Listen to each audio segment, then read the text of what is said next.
여러분, 사순절 기간 우리가 함께 캠페인을 하면서 보내고 있는데 어떻게 지내고 계신지를 모르겠어요.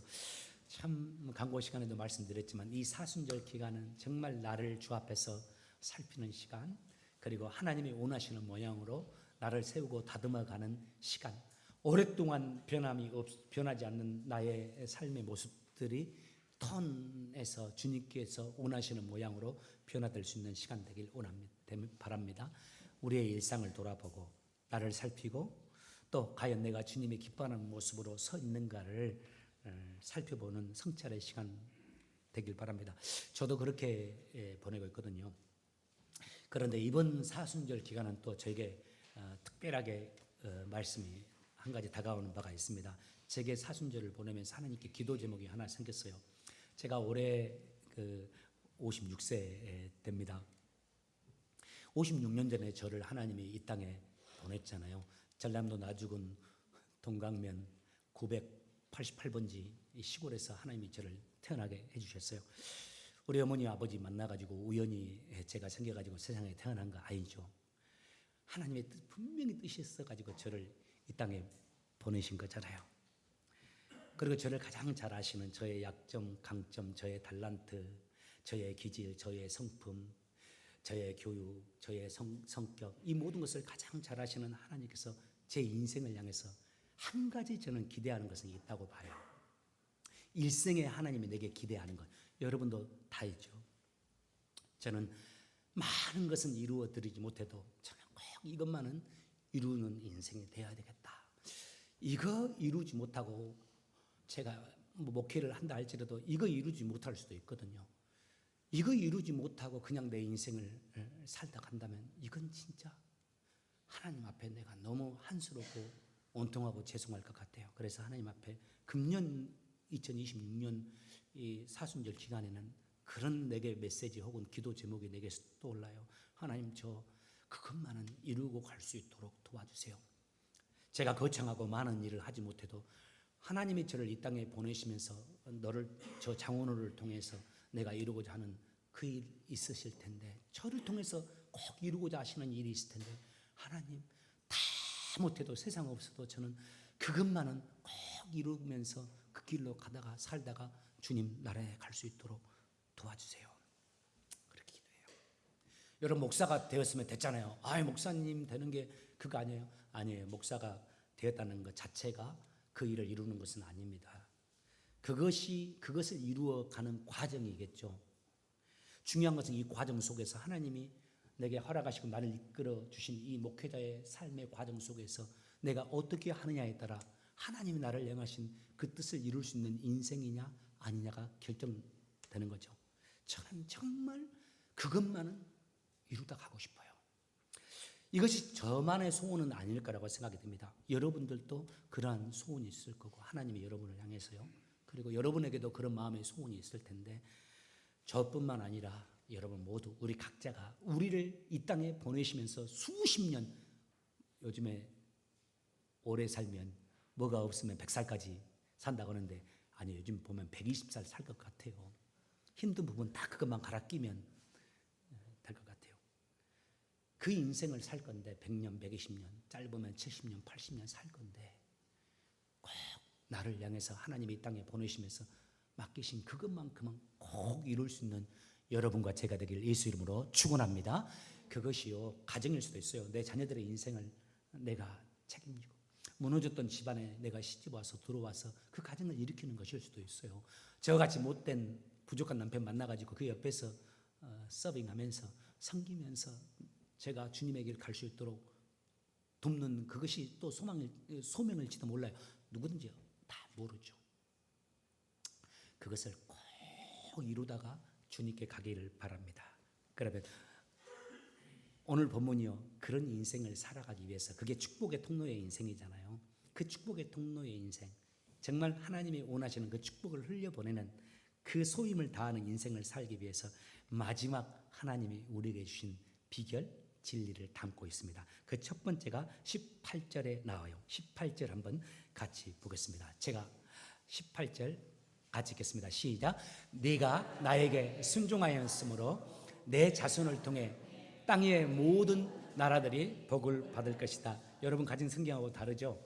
우리가 전에 읽었던 쉬운 성경이 번역이 잘 돼서 훨씬 더 잘 됐어요. 이거는 원문에도 가깝고 영어도 잘 돼 있는데, 그래서 쉬운 성경 가져왔어요. 첫 번째, 하나님이 우리를 향해서 가지고 계시는 그 뜻, 장목사 저를 향해서 가지고 있는 그 뜻 이루기 위해서 내게 진짜 필요한 것 이겁니다. 순종입니다. 하나님이 나를 향해서 가지고 계시는 그 뜻에 순종하는 것. 내 의지대로 내 생각대로 사는 것이 아니라 주님이 원하시는 대로 주님의 뜻에 맞추어서 순종하면서 내 하루하루 내 1년, 2년의 인생을 살아가는 것. 숨이 끊어지는 그날까지, 혹은 내 숨이 끊어지는 그날 이전에 주님이 오실 수도 있어요. 그때까지 내가 내 삶의 운전대를 쥐고 이리저리 가는 것이 아니라 주님이 원하시는 대로 성령께서 내게 말씀하시는 그 말씀을 듣고, 또 내가 주의 말씀을 읽을 때 주님의 말씀이 내게 들리는 그 말씀대로 내가 순종하면서 내 삶을 살아가는 겁니다. 본문 22장 1절이 이렇게 시작해요. 이 일 후에라고 되어 있죠. 1절에 보면 이 일 후에. 지금 22장이 하나님이 아브라함에게 아들을 바치라는 장면이잖아요. 그런데요, 이 일 후에 sometime later라고 되어 있는데요, 한국어 성경에서는 이 일 후에라고 번역을 했어요. 그 앞에 21장은 어떤 일이 일어나냐면 20장, 21장 복잡한 일들이 많았습니다. 그런데 그 복잡한 일들이 다 정리되는 상황이 앞에서 벌어져요. 그래서 모든 복잡한 상황이 다 정리되고 이제 살만하다 하는 그런 상황을 됐을 때입니다. 이스마엘을 낳고 나서 얼마나 그 집안이 복잡해졌습니까? 한 집안에 두 여자가 애들 놓고서 같이 갈등하는 것.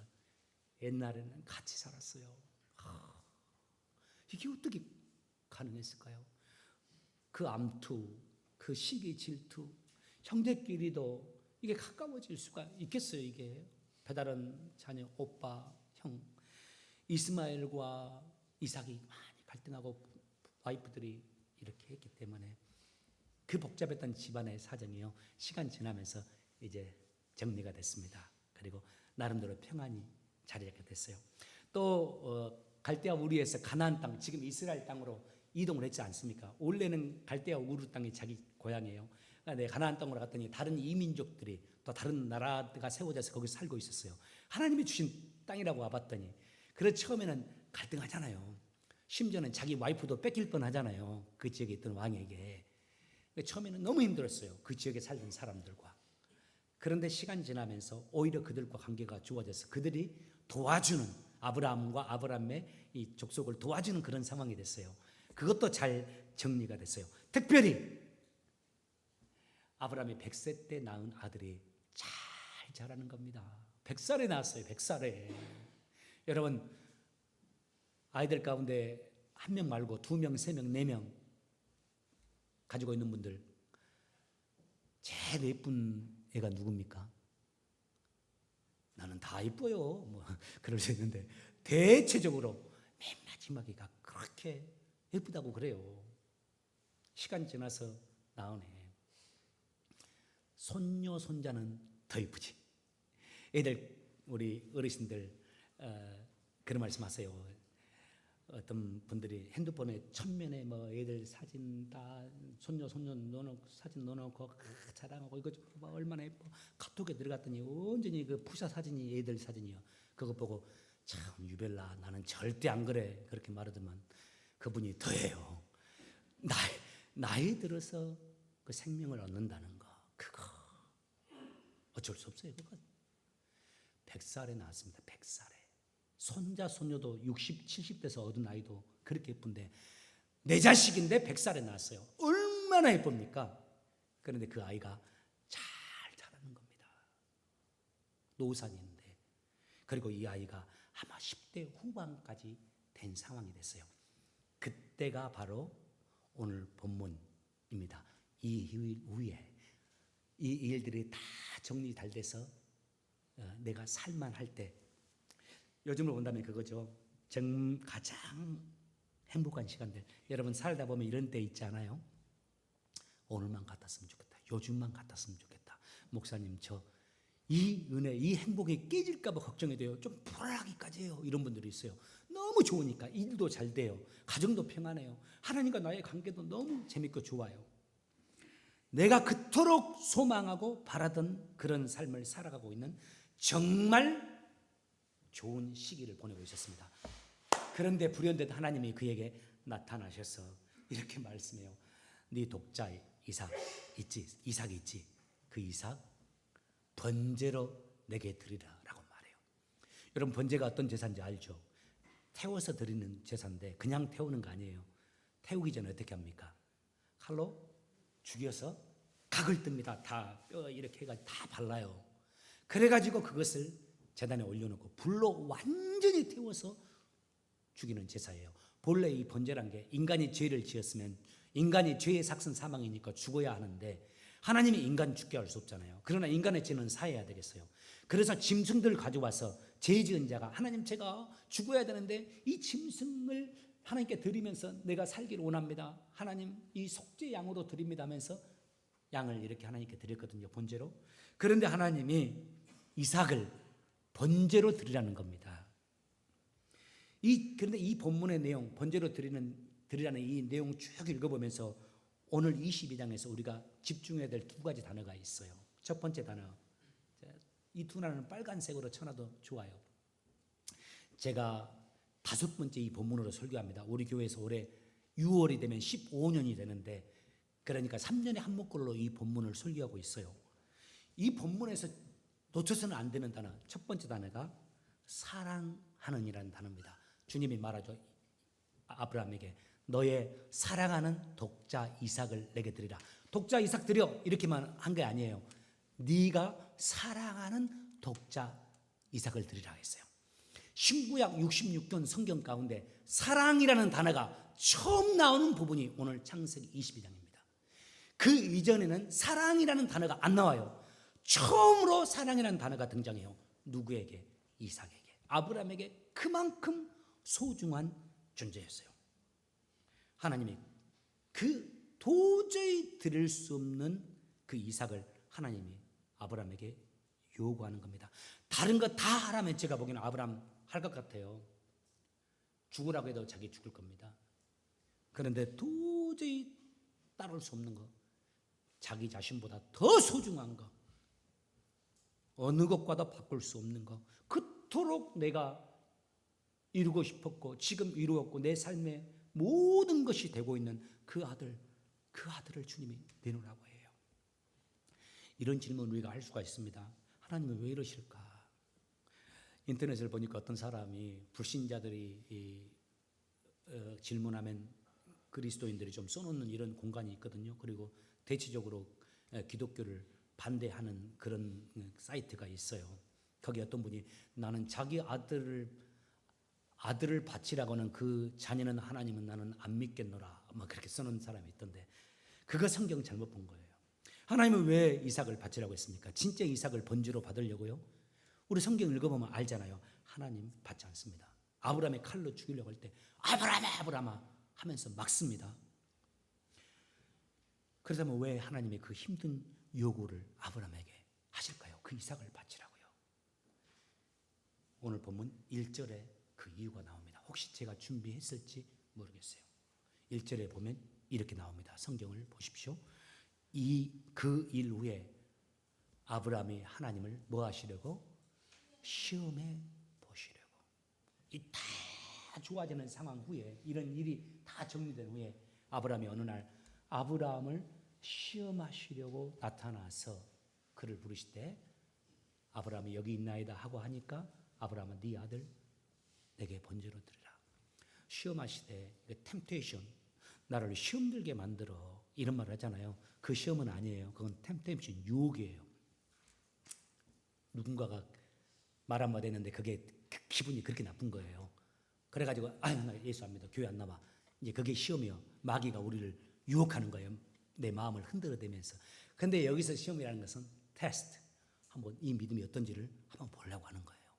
아브라함의 그 믿음이, 하나님이 아브라함의 믿음을 테스트 하시려고, 체크해 보시려고, 과연 이 아브라함이 내가 지금 축복의 통로로 세워주고 이 아브라함을 통해서 세상을 움직일 텐데 과연 그렇게 만들어 줬을 때 아브라함이 정말 이 축복을 받고도 나를 떠나지 않고 나를 경외하며 살 아인가?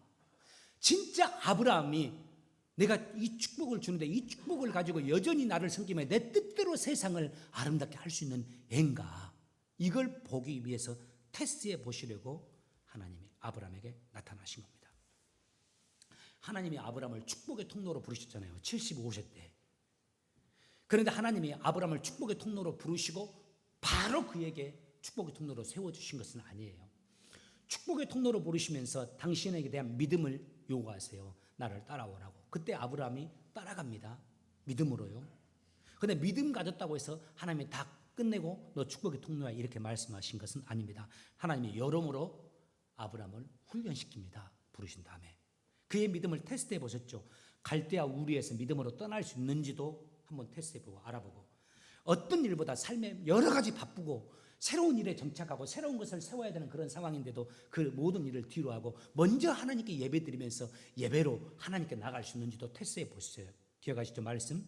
그리고 룻과의 갈등 속에서도 인간적으로 내가 먼저 내 나이를 주장하면서 내 권리를 주장하면서 자기의 힘으로 살아갈 것을 선택하는가, 아니면 하나님이 원하시는 것을 선택하면서 양보하는가, 그것도 하나님이 지켜보시고 테스트해 보셨어요. 오늘 말씀은 하나님이 아브라함을 여러 모양으로 테스트했지만 아브라함의 인생 가운데 마지막 테스트입니다. 기사를 성경을 읽어보면 오늘 사건 이후로는 아브라함에 대한 하나님의 테스트가 없습니다. 오늘 사건이 그야말로 아브라함이 하나님의 축복의 통로로 완전히 확정되고 인쳐지는 순간이에요. 이제는 오늘 사건 이후로 아브라함과 그의 후손에게 하나님의 축복이 쏟아지고 그 축복이 계속 이어지고 전수되는 그 일만 남게 됩니다. 바로 그 믿음을 테스트해 보기 위해서 하나님이 아브라함에게 시험하시려고 독자 이삭을 바치라고 말씀한 겁니다.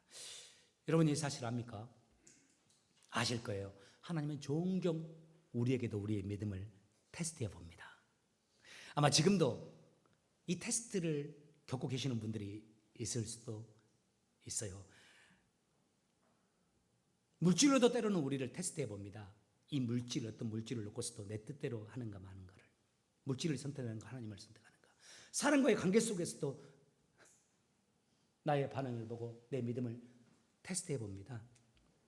내 소중한 것들을 가지고서도 하나님은 내 믿음이 어떤지를 테스트해 봅니다. 이 시간 한번 질문 드리고 싶어요. 여러분, 하나님이 지금 여러분에게 요구하는 순종 혹시 있습니까? 그리고 하나님이 요구하시는 그 순종, 테스트해 보는 그 테스트에 여러분 어떻게 반응하고 있는지를 한번 물어보고 싶어요. 우리는 되게 우리가 어떤 일을 잘해서, 많이 배워서, 어떤 일을 아주 탁월하게 해서 하나님 마음에 기쁨을 드릴 수 있는 존재가 된다고 생각하는 경향이 많아요. 그런데 그렇지 않습니다. 하나님이 정말 기뻐하는가, 하나님 마음에 합한 사람이 되는가의 여부는 이겁니다. 순종의 여부에 있습니다. 나를 향해서 하나님이 가지고 계시는 그 뜻에 순종할 수 있는가 없는가. 저 같은 경우에 큰 목회 다다익선이라고 성도 많은 것이 더 하나님께 영광이 돌린다고 하면 저는 빨리 우리 교회 떠나야죠. 어떻게든지 큰 교회 가려고 늘 여기저기 제가 기웃거리면서 다른 교회 찾아야 할 거예요. 그거 아니에요. 여러분들도 마찬가지고요. 중요한 것은 나를 향해서 하나님이 가지고 계신 뜻이 있잖아요. 너 이곳에 있어. 너 이거 일을 해. 나는 네가 이거 했으면 좋겠는데. 하나님이 원하시는 것은 나를 향해서 하나님이 바라시는 그 뜻에, 내가 그 뜻을 안다면 그 뜻에 순종하는 것. 특별히 이삭의 오늘 사건과 같이 내가 잘할 수 없어, 하고 싶지도 않은 일이에요. 아니, 할 수도 없는 일이에요. 사실은 나 그거 못해요. 그럼에도 불구하고 그 일에 하나님 말씀이니까 순종할 수 있느냐, 이 여부가 하나님을 기쁘시게 할 수 있는가, 내가 하나님의 마음에 합당한 사람인가의 이 일을 결정하는 기준이 됩니다. 간절히 소망합니다. 이 시간 저희들 모두 순종의 사람들, 하나님 말씀에 순종할 수 있는 우리 모두가 되시기를 예수 이름으로 축복합니다. 하나님이 원하신다면, 다른 거 말고요, 하나님이 내게 원하신다고 한다면 그 일이 어떤 일이든지 간에, 그 일을 할 수 있기 바라요. 여러분 다 할 겁니다. 하나님이 내게 무엇이 원하신 대로 겁날 수 있어요. 나에게 선교사로 가라고 하면 어떻게 하지? 거의 그런 일 없을 겁니다. 모르죠. 우리 젊은이들 잘할 것 같은데 하나님이 모르죠. 보내시면 가십시오. 여러분 미루지 마시고 젊었을 때 하나님 부르시면, 그래서 젊을 때 헌신하고 오는 겁니다. 하나님이 우리를 잘 아세요. 저의 성품도 잘 알고 여러분도 잘 압니다. 그래서 뭔 소명을 맡길 때 하나님이 순종을 요구하실 때 우리가 감당할 수 없는 무엇인가를 확 요구하지 않습니다. 대신 우리가 힘들어하는 것은 요구할 수 있어요. 하나님이 원하시는 것을 하기에 내가 마음이 힘들고 어려울 수는 있어요. 간절히 소망합니다. 그때 순종할 수 있는 여러분 되시길 주의 이름으로 축복합니다. 두 번째, 나를 향해서 주님의 뜻이 이루어지는 삶을 살기 위해서 하나님이 저를 이 땅에 보내면서 뜻하신 바가 있는데 그 뜻하신 바를 이루는 것이 축복의 통로가 되는 건데, 그런 인생이 되기 위해서 우리에게 또 마지막 필요한 것이 하나가 있습니다. 뭘까요? 저는 이게 정말 중요하다고 생각해요. 특히 저도 20살 때부터 신학생으로 부름을 받았어요. 56, 36년째네요. 교역자의 삶. 부교역자 18년, 우리 교회 15년, 중간에 한 3년은 쉬었는데 그 인생을 살면서 나를 통해서 하나님의 뜻이 이루어지기, 내 비전이 이루어진 게 아니라 나를 향한 하나님의 뜻이 이루어지기 위해서 정말 이거 하나가 또 꼭 필요했습니다. 바로 이겁니다. 내려놓는 겁니다. 내려놓음입니다.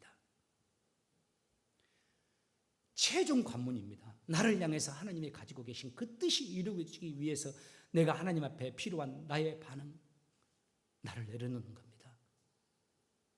옆 사람에게 오늘도 한번 선포하며 가겠습니다. 여러분 다른 사람 보시고 먼저 저를 보시고 따라서 한번 해보시기 바랍니다. 주님이 원하시면 내려놓겠습니다. 좋습니다. 다시 한번 주님이 원하신다면 내려놓겠습니다. 앞에다가 하나 더 붙여서 다 내려놓겠습니다. 자, 옆 사람에게 내려놓읍시다. 그래서 어떤 분이 와이프가 자기를 보고 내려놓읍시다 했더니 그러더래요. 제발, 남편이 그러더래요. 여러분 우리 모두가 다 순종이 소중한가 압니다. 주님이 제사보다 순종을 원하신다는 것도 압니다. 그래서 우리가 순종하기를 소망해요. 그리고 순종하려고 노력도 합니다. 그런데 순종이 힘듭니다. 순종이 잘 안 돼요. 그런데 그 이유가 있습니다. 그 이유가 뭡니까? 여러 이유가 있을지 모르지만 제일 큰 건 뭡니까? 내려놓음이 안 되기 때문에 그렇습니다. 내려놓는 게 힘들기 때문에 그래요. 목회할 수 있어요. 설교할 수 있어요. 그런데 설교 준비하고 설교하는 거 힘들지만 할 수 있어요. 그런데 진짜 힘든 것은 뭐냐? 이 목회의 삶을 살면서 내려놓는 게 제일 힘듭니다. 물론 어느 정도는 내려놓을 수 있어요. 하나님이 원하신 거 알면, 성령께서 내게 막 말씀하시니까. 그런데 정작 다른 것은 내려놓더라도 가장 중요한 것은 내려놓지 못하는 경우가 많아요. 가장 중요한 거 내려놓지 못하는 거. 사람마다 다를 수 있다고 나는 생각해요. 각양각색일 겁니다. 어떤 사람마다요. 그런데 그 내려놓지 못하는 그것에 사람마다 다르지만 그것을 살펴보면 공통점이 있을 겁니다. 왜 내려놓지 못하느냐? 그 내려놓지 못하는 그걸 살펴보면 그 사람들에게 공통점, 그분들에게 소중한 것일 거예요. 그리고 그거 내려놓기 위해서는 내가 깨져야 되는 걸 겁니다. 이게 얼마나 힘듭니까? 내가 초라해져야 될 겁니다. 내 자존심이 상하는 걸 겁니다. 혹은 내 비전과 상반된 것이 하나님이 내게 원하는 것이, 그걸 내려놔야 될 겁니다. 혹은 내 기회다 생각하는데 그 기회를 어쩌면 놓치고 포기하고 나가야 되는 것일 겁니다.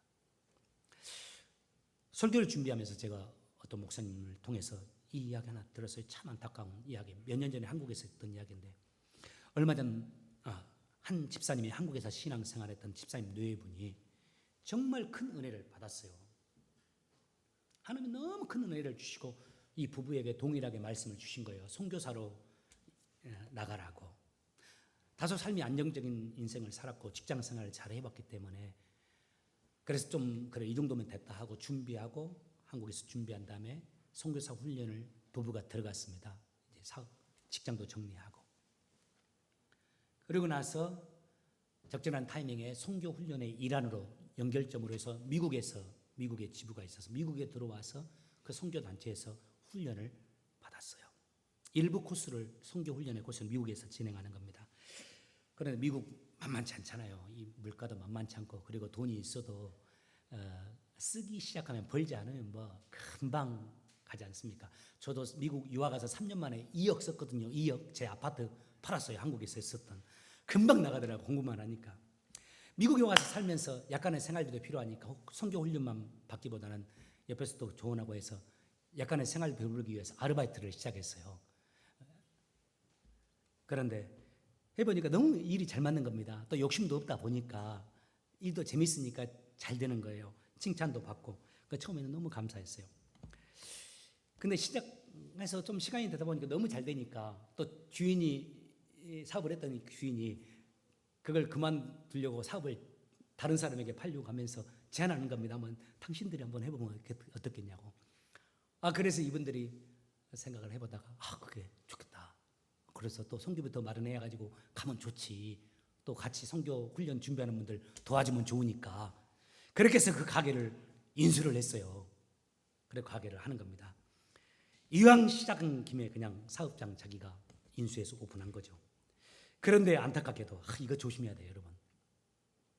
하나님의 일 더 잘해보겠다고 사업장 시작했는데 이 사업장 때문에 선교 훈련에 자꾸 빠지게 되는 일이 있는 거예요. 사업하시다 보면 그런 일들이 종종 있잖아요. 급한 일들이 있습니다. 조금씩 빠지게 된 거예요. 그리고 또 더 나아가서 주일 예배도 한 번씩 띄엄띄엄 빠지게 된 거예요. 이 선교사 나갈 만큼 믿음이 출중한 분인데요. 훈련까지 받고 있는데요. 그런 상황이 되니까 어떻게 됩니까? 선교 훈련하고 있는 같이 동역하는 동역자들이 와서 이거 이러면 안 된다고 계속 조언을 하죠. 자기가 사업체 인수해서 사업할 때 그분들이 와서 기도해 주니까 처음에는 좋았는데 어느 순간부터 그분들이 와서 그런 조언을 자꾸 하고 하니까 마음이 이렇게 기쁘진 않잖아요. 좋은 이야기가 자꾸 근데 집사님 이러면 안 돼. 자꾸 이제 자기 마음에 꺼리끼니까 이분들이 오는 것도 반가워지지가 않는 거예요. 교회에서도 교회 목사님이 자꾸 와서 이건 아닙니다. 이런 이야기를 하고 내가 하나님을 안 믿는 것도 아닌데 왜 그러세요 했는데 그러니까 목사님 교회하고도 뜸해지고 또 선교 단체하고도 이제 선교 훈련을 안 받고 그만두게 되는 선교 훈련을 더 이상 할 수 없죠. 결석을 많이 했으니까 엉망이 돼버렸어요. 그런데 신기한 것 그 부부가 운영하는 가게는 너무 잘 되는 거예요. 큰 가게는 아니지만 그래서 더 무리를 해가면서 우리 한국인들은 얼마나 근면합니까? 또 한국에서 자라서 살아온 분들 얼마나 열심입니까? 그래서 쉼 없이 노력하면서 사는 겁니다. 그런데 그러다가 안타깝게 이 남편에게 좀 일이 생겼어요. 질병이 생긴 겁니다. 보험이 없잖아요. 한국에서 잠깐 선교훈련 받으러 왔다가 보험이 없으니까 아픔에도 불구하고 이걸 그냥 참는 거죠. 조금 착하면 좋겠는데 그런 너무 무리를 하니까 병원을 못 가고 참고만 지냈는데 쉬지도 못하고 일만 하고 그런데 병원에 가봤더니 좀 큰 병인 겁니다. 그러다가 이 남편이 목숨을 잃게 됐어요. 참 안타까운 것이 들어보니까 한국의 아이들은 아빠가 그렇게 된 줄을 모르고 있는 거예요. 엄마가 이야기를 안 했어요. 그래서 전화하면 딸이 아니 왜 아빠는 전에 그렇게 내게 전화도 많이 하고 문자도 많이 보냈는데 요즘에는 문자도 안 보내고 왜 그러냐고 아빠한테 좀 전화 좀 하라고 아빠 너무 바빠서 그래 지금 사업하느라고 이렇게만 이야기했다고 하는데 정말 저는 이 이야기 들으면서 이 이야기 읽으면서 정신이 번쩍 들더라고요. 얼마든지 내 이야기가 될 수 있다고 생각해요. 그분들이 다 처음에는 버리고 주님을 따르기로 했잖아요. 아니, 하나님의 부르심이 선교사였어요. 여러분 부르시면 꼭 가세요. 가기를 원해요. 아니, 하나님이 안 부르시는데 가면 그것도 안 돼. 하나님이 내게 부르셔요. 피하고 피하려고도 말씀하세요. 그러면 가십시오. 더 좋은 일이 있을 거예요. 이분도 그렇게 버리고 주님을 내려놓고 따랐잖아요. 그런데 시간이 지나면서 이게 내려놓지 못한 거죠. 저는 이분의 안타까운 일이 두 가지로 인해서, 이분의 인생이 안타까운 게 두 가지예요. 첫 번째는 우선순위의 문제. 물론 그분들도 선교사로 자신들의 인생을 드리기로 결단한 만큼 주님을 알고 주님을 사랑하는 분들이잖아요. 우선순위는 주님이 우선순위를 해요. 그런데 최우선순위와 우선순위는 다릅니다. 우선순위와 최우선순위는 달라요. 옛날에는 최우선순위에서 전에는 이분들이 주님이, 그런데 어느 순간 사업장이 최우선순위가 되고 선택의 순간에는 이걸 선택하고 우리 주님이 두 번째, 세 번째가 되는 겁니다. 역시 우선순위이기는 해요. 그런데 최우선순위가 흔들려 버린 거예요. 또 한 가지 안타까운 것은 이겁니다. 내려놓음에 저는 문제라고 생각해요. 사실 물질을 내려놨어야죠. 물질을 내려놓아야 할 때 내려놓지를 못한 겁니다. 그런 면에서 아브라함은 정말 믿음의 승리자입니다. 아들을 내려놓아요. 성경에 보면 자기 아들을 하나님이 죽일 것이라 생각하며 내려놓은 것은 아닙니다. 히브리서에 보면 뭐라고 합니까? 하나님의 아들을 자기가 죽이더라도 다시 살리실 것이라는 것을 믿고 죽이려고 했다고 나와요. 다시 성경을 보면 아브라함이 자기가 이삭을 죽여도 번제로 드려도 하나님이 이삭을 살릴 것이라는 것을 믿음으로 그 이삭을 죽이려고 했다라고 나와요. 근데 하나님은 죽이기 전에 딱 막았는데요. 드라마를 제가 아브라함의 이야기, 그 성경 드라마를 이렇게 본 적이 있어요. 이 천주교에서 만들어진 드라마였는데 아브라함에게 하나님이 나타나가지고 이삭 바치라고 하거든요. 모리아 산으로 가서 바치라고 그래요. 모리아 산으로 가기까지 3일 길입니다. 저녁에 오후에 말씀하셨는데 아브라함이 밤새 잠을 못 자요. 그런데 아브라함이 다음날 아침에 아들 데리고 나가지 않습니까? 모리아 산으로 가거든요. 3일 길을.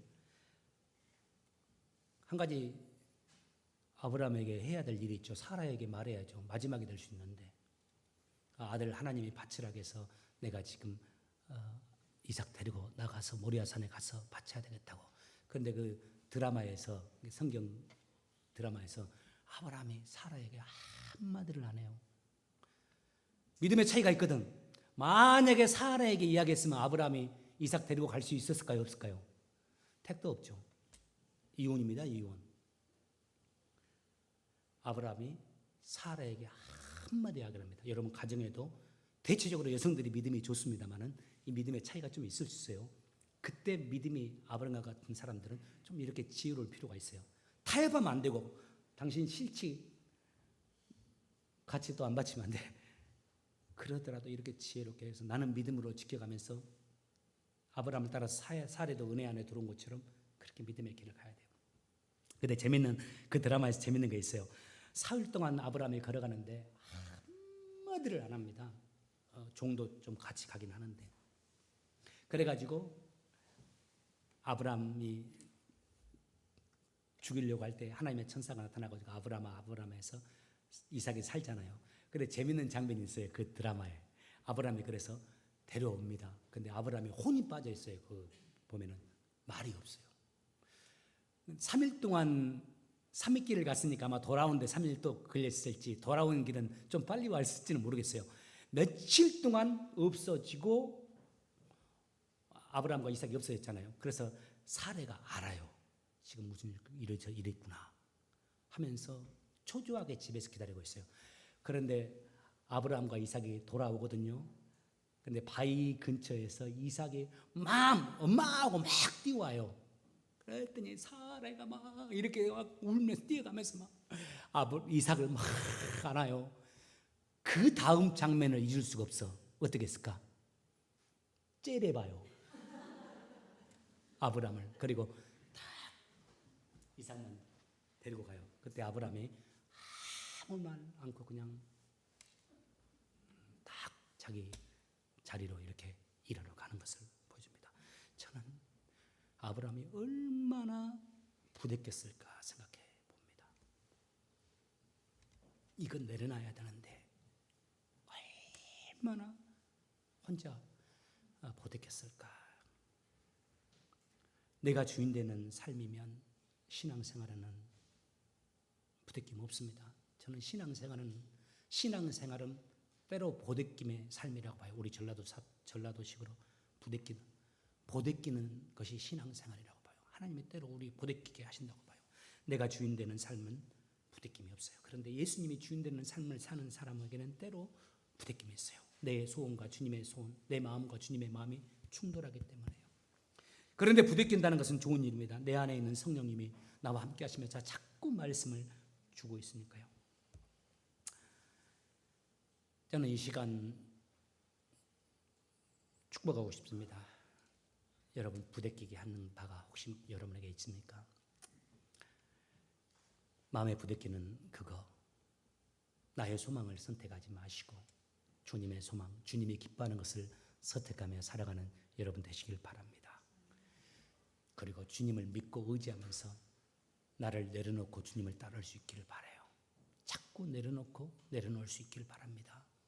어느새 내게 소중해진 이삭과 같은 것도 포기할 수 있기를 바랍니다. 그러면서 한 가지 꼭 기억해야 될 바가 있어요. 이거 하나 기억하십시오. 내려놓을 때 이걸 기다리시기 바랍니다. 내려놓으면서 하나님과의 관계 속에서 이걸 소망해 보시기 바랍니다. 뭡니까? 여호와 이레입니다.